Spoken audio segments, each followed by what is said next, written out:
और इंडिया के साथ ही नहीं, सभी कंट्री के साथ लागू किया, जिसके साथ भी उसका बॉर्डर लगता है सबके साथ डिस्प्यूट है। और दूसरी पॉलिसी ये थी स्ट्रिंग ऑफ पर्ल्स, जो उसने इंडिया के लिए अपनाई कि इंडिया के जितने नेबर्स हैं उन सबको अपने घेरे में ले लिया जाए।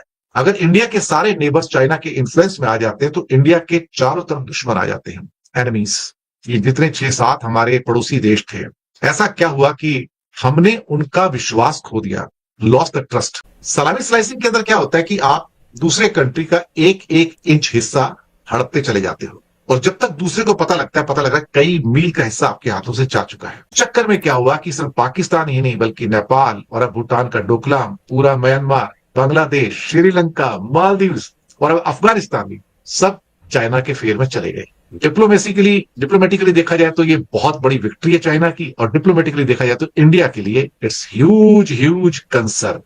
इस वक्त भारत के इर्द गिर्द जितने भी ममालिक हैं, चाहे वो बांग्लादेश हो, चाइना हो, पाकिस्तान हो, मालदीव्स हो, भूटान हो, नेपाल हो या फिर कोई और छोटा मुल्क, वो सारे के सारे भारत के अगेंस्ट हैं, क्योंकि भारत उनके ऊपर अपनी हकमियत नाजिल करना चाहता था, अपना असर और रसूख नाफिज करना चाहता था, जिसकी वजह से इस वक्त छोटे से छोटा मुल्क हो या बड़े से बड़ा मुल्क, वो भारत से खाइफ नजर आते हैं। ये बात अगर मैं करूं, कोई पाकिस्तानी करे या कोई बांग्लादेशी करे, तो भारतीय कहते हैं कि तुम हमारे खिलाफ प्रोपेगेंडा कर रहे हो। लेकिन अगर भारत का टॉप का डिप्लोमेट और एक आला और कलीदी ओहदों पर रहने वाला शख्स ये बात करेगा, तो फिर भारतीय शायद उसकी बात समझ आए और फिर औकात में वापस आ जाएं, जो कि इस वक्त बिल्कुल भी वो औकात से बाहर हो चुके हैं।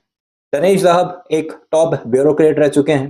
भारत सरकार को आईना दिखाने में इनका कोई सानी नहीं रखता। ये इस सारे मामले पर क्या कुछ कह रहे हैं, और सब का भी जिम्मेदार ये पाकिस्तान और चाइना को ही करार दे रहे हैं कि चाइना और पाकिस्तान ने मिलकर एक ऐसा खेल रचा है, खासकर चाइना ने, कि पिछले 70 सालों से इसने अपना आहिस्ता आहिस्ता असर और रसूख उन ममालिक पर इतना ज्यादा बढ़ा दिया है जो कि भारत के नेबरिंग कंट्रीज हैं, लेकिन अब वो भारत की एक नहीं सुनते और भारत के मुकम्मल तौर पर अगेंस्ट हो चुके हैं।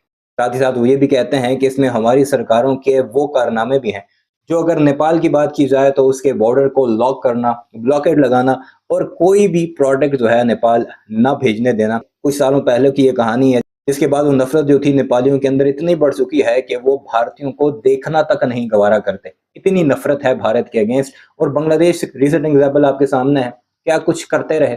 बांग्लादेश में कभी पानी छोड़ दिया, कभी उनकी एक्सपोर्ट्स बंद कर दी, कभी उनके मेडिकल वीजास बंद कर दिए।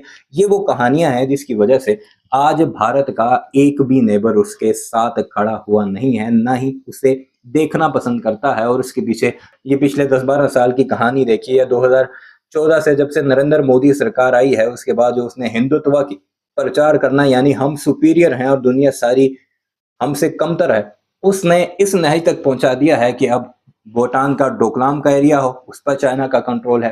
नेपाल हो, उस पर चाइना का कंट्रोल है। केपी शर्मा ओली रोजाना आंखें दिखाता है। मालदीव्स हो या फिर बांग्लादेश वगैरह हो, ये सारे के सारे इस वक्त नरेंद्र मोदी सरकार और भारत की पॉलिसीज की अगेंस्ट है। मुलाजा कीजिए भारतीय एनालिस्ट मजीद इस सारे मामले में क्या कुछ कह रहे हैं। और इंडिया के साथ ही नहीं, सभी कंट्री के साथ लागू किया, जिसके साथ भी उसका बॉर्डर लगता है सबके साथ डिस्प्यूट है।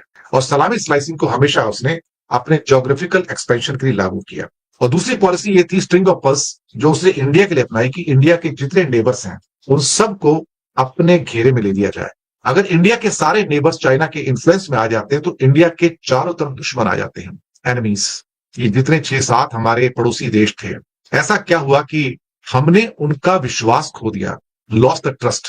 ये बात तो सही है कि इंडिया द बिग कंट्री है, और मैं इस पे आऊंगा, डिटेल में बात करूंगा आज, क्योंकि कहीं ना कहीं आपको भी इस पर्सपेक्टिव को समझना जरूरी है कि दुनिया में जो डिप्लोमेसी है, जो आपस में रिलेशनशिप्स हैं, उस पॉलिसी का नाम क्या है? पॉलिसी का नाम है the string of pearls policy. हो सकता है कुछ लोगों ने शायद नाम सुना हो, कुछ लोगों ने हो सकता है नाम ना सुना हो। स्ट्रिंग ऑफ पर्ल्स पॉलिसी यानी कि मोतियों का हार। मोतियों का हार किस संदर्भ में, किस कॉन्टेक्स्ट में, इसके बारे में बात करनी जरूरी है। दरअसल चाइना की 2 पॉलिसी रही हैं, इंडिया के लिए दोनों अप्लाई की गई। एक पॉलिसी है उसकी जिसको कहते हैं सलामी स्लाइसिंग, नाम सुना होगा आपने, सलामी स्लाइसिंग। सलामी स्लाइसिंग के अंदर क्या होता है कि आप दूसरे कंट्री का एक एक इंच हिस्सा हड़पते चले जाते हो, और जब तक दूसरे को पता लगता है, पता लग रहा है कई मील का हिस्सा आपके हाथों से जा चुका है, और फिर आप कहते हो कि नहीं ये तो हिस्सा मेरा है, यहाँ तो मेरी चौकी थी, यहाँ तो मेरा सिक्योरिटी स्टेशन थे, यहाँ तो बॉर्डर मेरे माइलस्टोन लगे हुए थे, ये तो मेरा का मेरा सारा का सारा।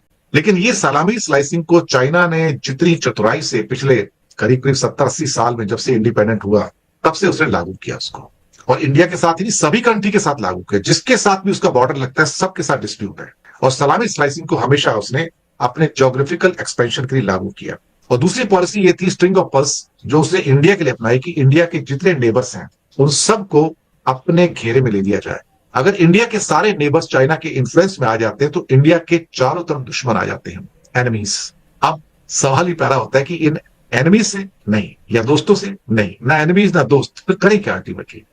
तो किस ढंग से बीआरआई स्कीम के द्वारा, लियोरमेंट के द्वारा, टेक के द्वारा एक एक करके कंट्रीज को अपने कब्जे में चाइना लेता चला गया। और उस चक्कर में क्या हुआ कि सिर्फ पाकिस्तान ही नहीं बल्कि नेपाल और अब भूटान का डोकलाम, पूरा म्यांमार, बांग्लादेश, श्रीलंका, मालदीव्स और अब अफगानिस्तान भी सब चाइना के फेर में चले गए।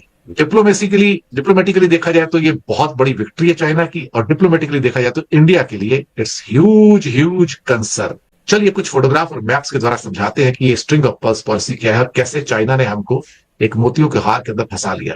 इस तस्वीर को अगर आप देखें गौर से तो आप पाएंगे कि इंडिया के चारों ओर जितने देश हैं बिना छोड़े किसी को एक एक को अपने कब्जे में लिया। पाकिस्तान, मालदीव्स, श्रीलंका, बांग्लादेश, म्यांमार, भूटान, नेपाल और कश्मीर का तो पूरा का पूरा अक्साई चीन उसने हड़प लिया।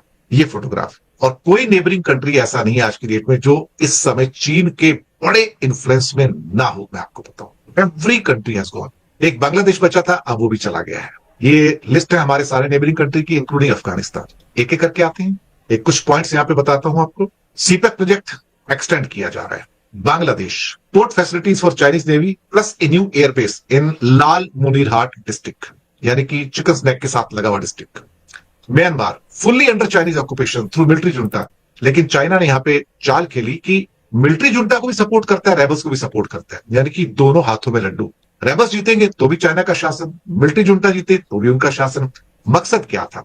मकसद ये था कि चाइना को दरअसल बे ऑफ बंगाल में एक पोर्ट चाहिए, एक बंदरगाह चाहिए। अगर वो बे ऑफ बंगाल में आना चाहता है तो उसको घूम के आना पड़ेगा, South China Sea, strait of Malacca, और वहां से घूम के बे ऑफ बंगाल में आना पड़ेगा।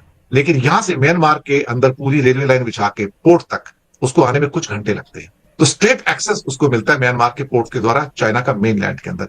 ये सबको पता है। अब तो म्यांमार पूरी तरह से पहले से कब्जे में था, लेकिन पहले आते हैं नेपाल के ऊपर। चलिए एक एक करके ले लेते हैं। नेपाल में हमारे डिस्प्यूट्स जो स्टार्ट हुए थे, एक्चुअली वो मधेशियों के साथ स्टार्ट हुए थे जब कॉन्स्टिट्यूशन बन रहा था, तो जहां पे भारत ने कुछ आपत्तियां दर्ज की थी।